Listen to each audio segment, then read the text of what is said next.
Dans cette vidéo, nous allons voir comment utiliser les éléments logiques ici à l'intérieur d'un modèle builder dans ArcGIS. Donc, ce que j'ai ici, ce que je vais faire, c'est que je vais utiliser simplement ici le Coordinate System. Donc, je peux en utiliser plusieurs, mais si j'en utilise un parmi ceux-là, vous allez comprendre pas mal la logique. Et ce que ça va me permettre de faire ici, ben, si le système de coordonnées est tel système, si c'est vrai, on s'en va là, et si c'est faux, on s'en va là. Donc, pour le faire, ici, j'ai des données. Donc, j'ai des données de la Ville de Québec qui proviennent de Données Québec. Donc, vous pouvez taper Données Québec à l'intérieur de votre chercheur d'éléments Internet favori, donc à l'intérieur de votre furteur, évidemment. Et vous allez pouvoir taper ici Données Québec et d'aller chercher des données sources ici qui proviennent de la Ville de Québec. Donc, j'ai deux types de données. Des données qui sont des shapefiles, mais c'est le même type pour tous, mais j'ai deux références spatiales ici, là-dedans. Donc, cette donnée-là, cette donnée-là, cette donnée-là ici, c'est du non projeté WGS 84 en degrés.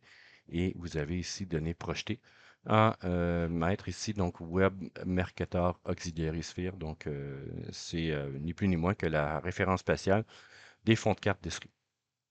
Donc, ce que je vais faire ici, c'est que je veux que l'usager choisisse un de ces éléments-là, par exemple, et qui, si la référence spatiale correspond à une donnée projetée, ben, on le met directement dans l'ajout à la base. Sinon, ce qu'on va faire ici, c'est qu'on va on va reprojeter la donnée. Donc, évidemment, pour faire ceci, je vais aller chercher des outils, par exemple, ben tiens, projeter ici, pourquoi pas. Donc, projeter, projection, qui est là. Donc, autrement dit, si... mais tiens, je vais aller chercher aussi des variables à partir. Donc, le input. Ouais, ça ici, il va falloir que je l'enlève. Je vais vous montrer. Et le système de coordonnées.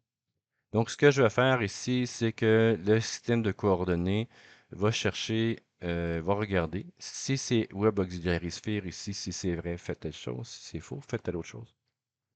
Donc, l'élément ici, ça, je vais l'enlever. Je vais vous montrer pourquoi par après. Et si ça c'est bon ici, ça veut dire que j'ai pas besoin de rien faire. Si c'est faux, autrement dit, ce que je vais faire, c'est une reprojection. Et pour ces données-là ici, qu'est-ce que je vais faire? C'est que je vais insérer une variable qui va s'appeler feature class, donc classe d'identité. F ici, on va taper l'élément feature class. Voilà. Ici, une nouvelle variable. Et tant qu'à faire, ici, cette variable-là, je vais évidemment vérifier c'est quoi son type. Et si c'est faux ici, donc ce que je vais faire, c'est que je vais demander à ce qu'il envoie ici comme input, donc comme élément d'entrée. Voilà, ici, comme ça. Et ce qu'il va me donner ici, c'est output dataset ou output feature class. Moi, ça va être un output feature class. Donc, si ça c'est vrai, l'autre élément, bon, évidemment, je vais mettre ici à ce que l'usager puisse mettre ceci en paramètre.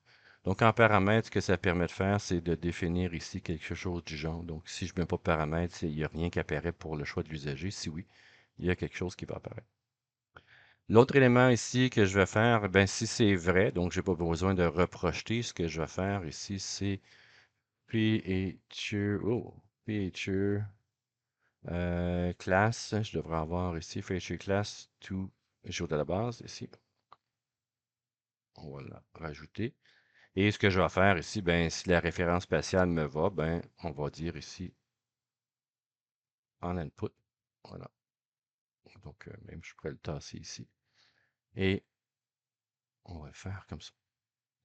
Donc, ce que je demandais aussi là-dedans, c'est que les USAG choisissent aussi une géodatabase donc de sortie. Donc, soit que je fais créer une variable à partir du paramètre pour dire, bon, l'input feature ou l'output géodatabase ici que je peux avoir là. Et ce que je peux dire ici, ben, si ça fonctionne ici, ben, l'output géodatabase est là. Sinon, ben, ce que je vais faire, c'est que je vais lui dire ici de dire le feature class et de l'envoyer dans l'ajout de base. Ici, je ne peux pas faire ce lien-là ici, l'output feature class qui va dans l'output database parce que il va faire un ou l'autre dans mes cas. Ici.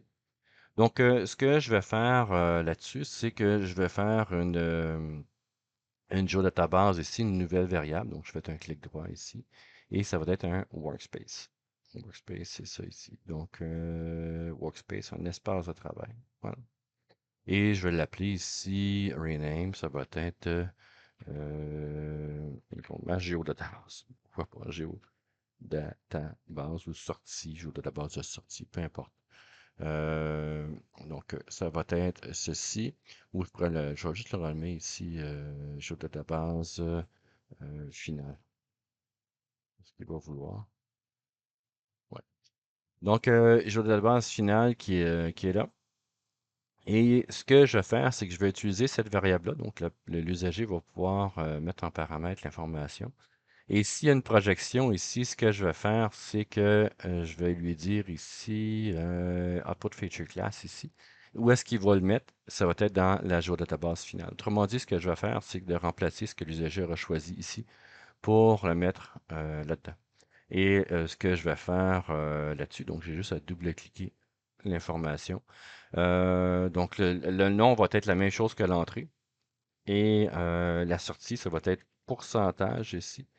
Géodatabase, espace final, pourcentage. Donc, autrement dit, ce que ça va faire, c'est que ça va aller rajouter l'élément de sortie ici. Donc, voilà, donc ça va être le put feature class ici. Dans quel endroit je veux l'avoir? Donc, ici, ça va être l'usager qui va pouvoir choisir. Et le nom aussi qui va se mettre à l'intérieur. Je ne sais pas s'il va le garder ici. Puis dans la projection, évidemment, je peux faire à partir des paramètres.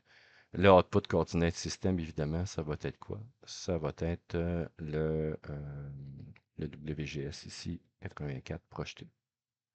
Donc, on va aller chercher ce qui est déjà donc, peu importe ce qu'il va prendre ici, il va l'avoir projeté.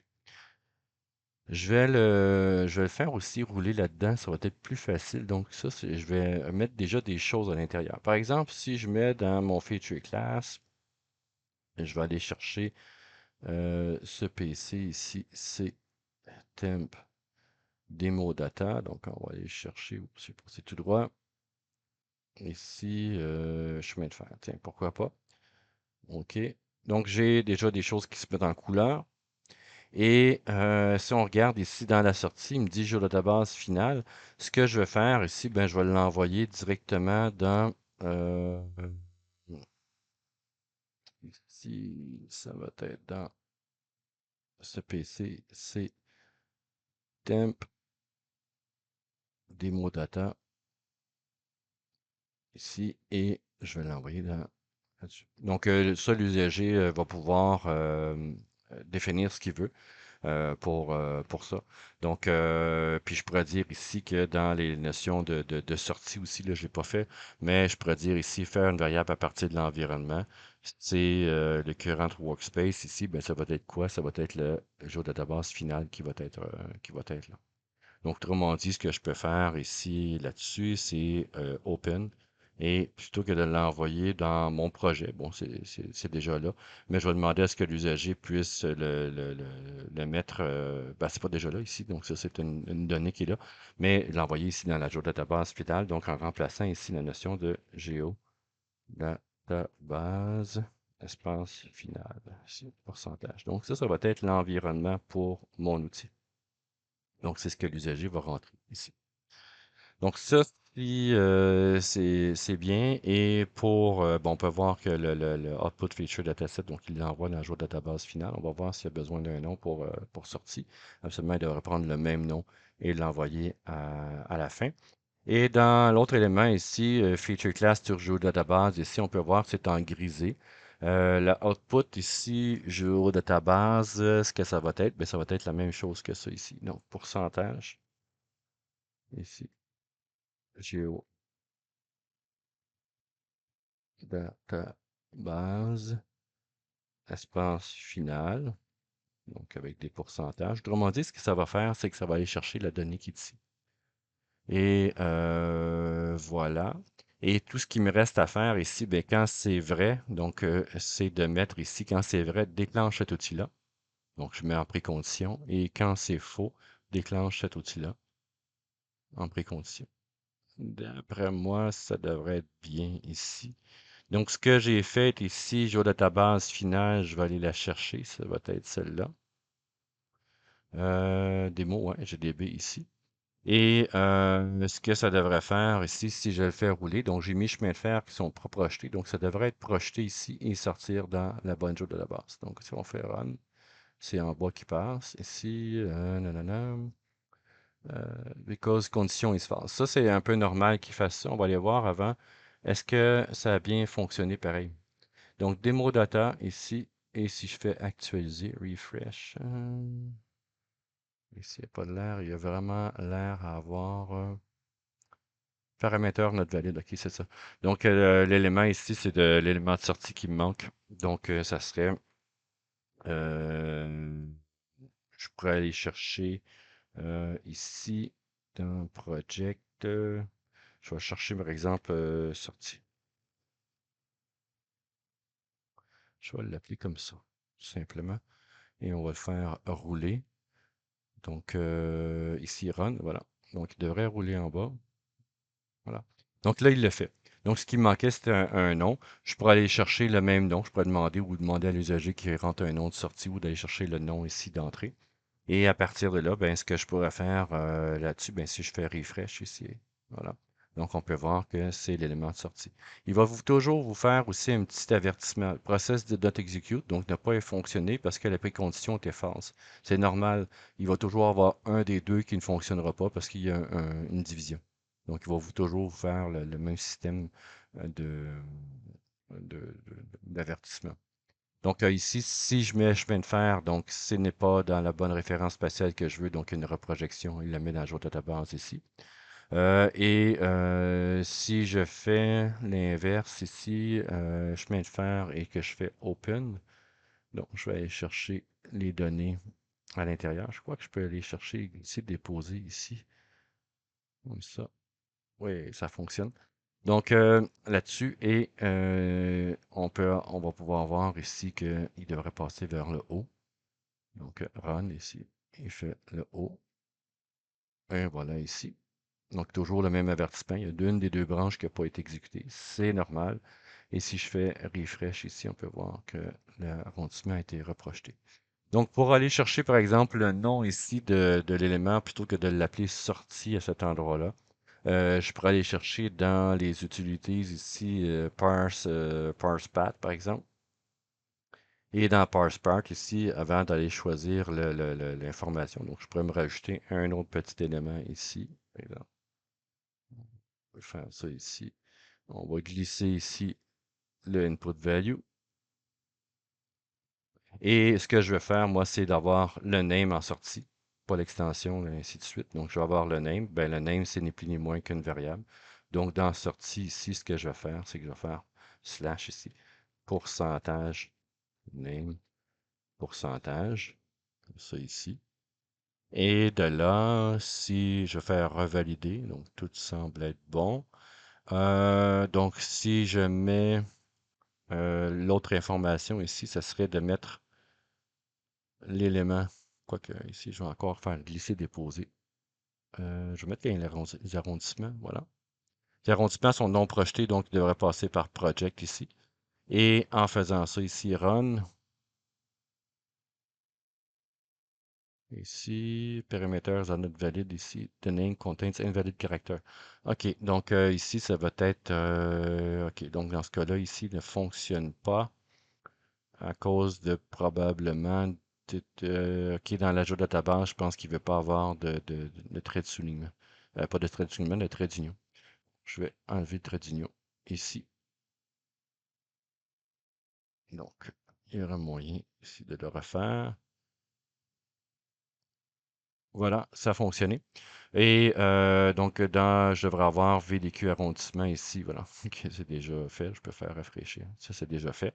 Et je pourrais dire ici, ben, si je veux avoir quelque chose qui va vraiment me dire ici que c'est vraiment reprojeté, ben, dans l'open ici, dans name ici, je pourrais dire souligner proche ici, comme ça.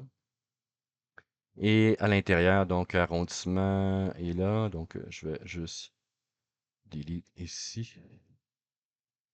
Ce que je vais faire, ben, sortie aussi, donc je n'ai plus vraiment besoin de ça. Et ce que je vais faire, mettons, chemin de fer encore une fois. Donc, est-ce qu'il va vouloir me le prendre directement? Ah oui, il l'a pris directement, c'est bon. Donc, glisser, déposer, chemin de fer, reprojection ici, puis il va mettre chemin de fer avec proche ici. Donc, si je fais sauvegarde, run. Ah oui, à cause du trait de soulignement. Bon, j'ai encore oublié. Je m'excuse ici. Donc, on va enlever le trait de soulignement. Pas de trait de soulignement, mais c'est le trait d'union dans les jours de database. Il ne semble pas aimer. Donc, revalider. Oui, là, j'ai fait un. J'ai changé mes éléments. Donc, chemin de fer. OK, c'est pour ça ici. Donc, on va aller chercher chemin de fer ici. Voilà. Et run ici. Voilà, ça a fonctionné. Et si je m'en viens ici, donc refresh, chemin de fer proche ici, voilà. Donc c'est comme ça qu'on peut utiliser ici les différentes options à l'intérieur du modèle builder.